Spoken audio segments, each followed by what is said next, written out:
ঘরে বসেই খুব সহজে তৈরি করে ফেললাম দোকানের মতো হট টমেটো সস তৈরি করার জন্য আমি এখানে 1 কেজি পাকা টমেটো নিয়েছি। টমেটোগুলোকে আমি আগেই কেটে ধুয়ে পরিষ্কার করে নিয়েছি। এখন একটা পাত্রে আমি টমেটোগুলোকে দিয়ে দিয়েছি। এর মধ্যে আমি কিছু শুকনো মরিচ এবং রসুন ব্যবহার করেছি। তারপর আমি এর মধ্যে একটু দারচিনি দিয়েছি।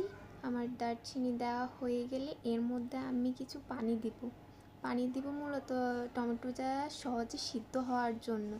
পানি দিলে টমেটোটা সহজে সিদ্ধ হবে। আমার পানি দেওয়া শেষ। এখন ঢাকনি দিয়ে আমি এটাকে ভালো মতো সিদ্ধ করে নিয়েছি। আমার সিদ্ধ করা হয়ে গেছে, আপনারা দেখতেই পাচ্ছেন। এখন আমি এটাকে ঠান্ডা করে নেব। ঠান্ডা হয়ে গেলে আমি একটা ব্লেন্ডার জারে ভালো মতো টমেটোগুলোকে ব্লেন্ড করে নেব।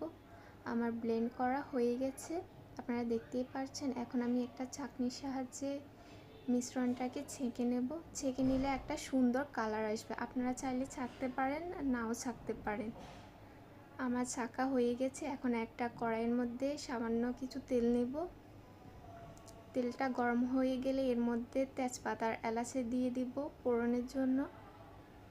এর মধ্যে এখন আমি পিউরিটা দিয়ে দিব টমেটোর। ভালো করে নেড়ে ছেড়ে নেব। এর মধ্যে এখন আমি লবণ দিয়ে দিয়েছি 1 চামচ এবং কালো গোলমরিচ গুঁড়ো দিয়ে দিয়েছি সামান্য পরিমাণ। এর মধ্যে এখন আমি 2 টেবিল চামচ চিনি দিয়ে দিয়েছি। চিনি দেওয়া হয়ে গেলে ভালো মতো মিশ্রণটাকে আমি নেড়ে ছেড়ে নেব। অল্প আঁচে আমি এই মিশ্রণটাকে ভালো মতো নেড়ে ছেড়ে নিয়েছি। এখন এর মধ্যে আমি 1 চামচ সিরকা দিয়ে দিয়েছি বা ভিনেগার দিয়ে ভালো মতো নেড়ে ঘন করে নেবেন।